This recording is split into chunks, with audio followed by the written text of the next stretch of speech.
Welcome back. AP CM Jagan చేపట్టిన మేమంతా సిద్ధం బస్సు యాత్ర 17వ రోజు పశ్చిమ గోదావరి జిల్లాలో కొనసాగుతోంది. సీఎం జగన్ బస్సు యాత్రకు ప్రజలు అడుగడుగునా నీరాజనం పలుకుతున్నారు.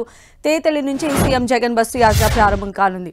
అక్కడి నుంచి తణుకు, రావులపాలెం, జున్నాడ మీదుగా పొట్టిలంక వరకు రోడ్ షో నిర్వహిస్తారు. అక్కడే మధ్యాహ్నం యాత్రకు బ్రేక్ ఇచ్చి భోజన విరామం తీసుకుంటారు సీఎం జగన్. మధ్యాహ్నం బ్రేక్ తర్వాత మళ్లీ యాత్ర ప్రారంభమవుతుంది. పొట్టిలంక నుంచి Kadiyapulanka, Vemagiri, Morampudi junction, Tadikonda junction, church సెంటర్కు చేరుకుంటారు సీఎం జగన్.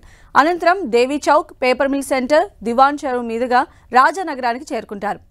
రాజానగరం నుంచి సీఎం జగన్ యాత్ర ఎస్టీ రాజపురానికి చేరుకోనుంది. ఎస్టీ రాజాపురంలోనే సీఎం రాత్రి బస చేయనున్నారు. 17వ రోజు జగన్ బస్సు యాత్ర పశ్చిమ గోదావరి నుంచి ఉమ్మడి తూర్పుగోదావరి జిల్లాలోకి ప్రవేశించనుంది. 2 జిల్లాల్లోని 6 నియోజకవర్గాల్లో 85 కిలోమీటర్ల మేర బస్సు యాత్ర సాగనుంది.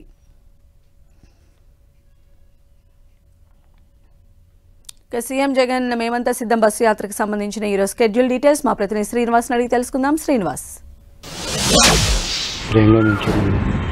సంధ్య, ముఖ్యమంత్రి జగన్మోహన్ రెడ్డి చేపట్టినటువంటి మేమంతా సిద్ధం బస్ యాత్ర ఉమ్మడి పశ్చిమ గోదావరి జిల్లాలో 4వ రోజు కొనసాగుతుంది. నిన్న ఆ బస్ యాత్రకు పూర్తి స్థాయిలో విరామం ఇచ్చిన తర్వాత ఈ రోజు ఇప్పుడే కొద్దిసేపటి క్రితం ఆయన బస్సు నుంచి బయటకు రావడం జరిగింది. కొంతమంది ముఖ్య నేతల్ని, ఉమ్మడి పశ్చిమ గోదావరి జిల్లాకు సంబంధించిన ముఖ్య నేతలందరినీ కూడా ఆయన కలుస్తున్న సందర్భం అయితే కూడా ఉంది. మరి కొద్దిసేపట్లోనే బస్ యాత్ర ప్రారంభం కానుంది.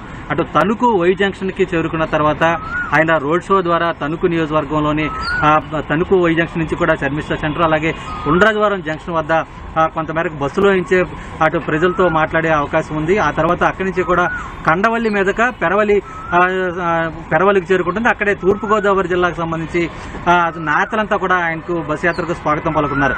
ఆ తర్వాత సిద్ధాంతం బ్రిడ్జి నుంచి కూడా ఉమ్మడి తూర్పుగోదావరి జిల్లాకు చేరుకున్న పరిస్థితులు అయితే కనపడుతున్నాయి. అక్కడి నుంచి జొన్నాడ జంక్షన్ మీదుగా మధ్యాహ్నం కడిపులంకకు చేరుకునే పరిస్థితి ఉంది. అయితే మొత్తానికి సంబంధించి బస్సు యాత్రకు అడుగడుగున అటు వైసీపీ శ్రేణులు, పార్టీ నేతలు, కార్యకర్తలంతా కూడా అడుగడుగున నీరాజనాలు పడుతున్నారు. బస్సు యాత్ర కొనసాగేటువంటి అన్ని ప్రాంతాల్లో కూడా పెద్ద ఎత్తున పూలతో స్వాగతం పలుకుతున్న సందర్భం అయితే కూడా ఉంది. ముఖ్యంగా మంత్రి కారుమూరి నాగేశ్వరరావు నియోజకవర్గం, తణుకు నియోజకవర్గంలో బస్సు యాత్ర కొనసాగడంతో దాదాపు వేలాది మంది కార్యకర్తలు అంతా కూడా జగన్ కు స్వాగతం పలికేందుకు, ముఖ్యమంత్రికి స్వాగతం పలికేందుకు రోడ్డుకు ఇరువైపులా పెద్ద ఎత్తున బారులు తీరి మోహరించిన సందర్భం అయితే కూడా ఉంది. మొత్తానికి సంబంధించి అటు పోలీసు కూడా పటిష్ట బందోబస్తు ఏర్పాట్లు అయితే కూడా చేస్తున్న సందర్భం అయితే కూడా ఉంది. అంటే ఈ రోజు మొత్తం బస్ యాత్ర దాదాపు 85 కిలోమీటర్ల మేర కొనసాగుతుంది.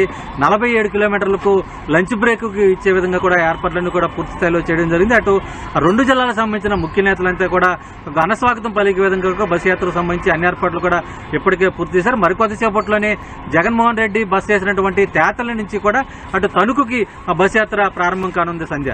రైట్ శ్రీనివాస్.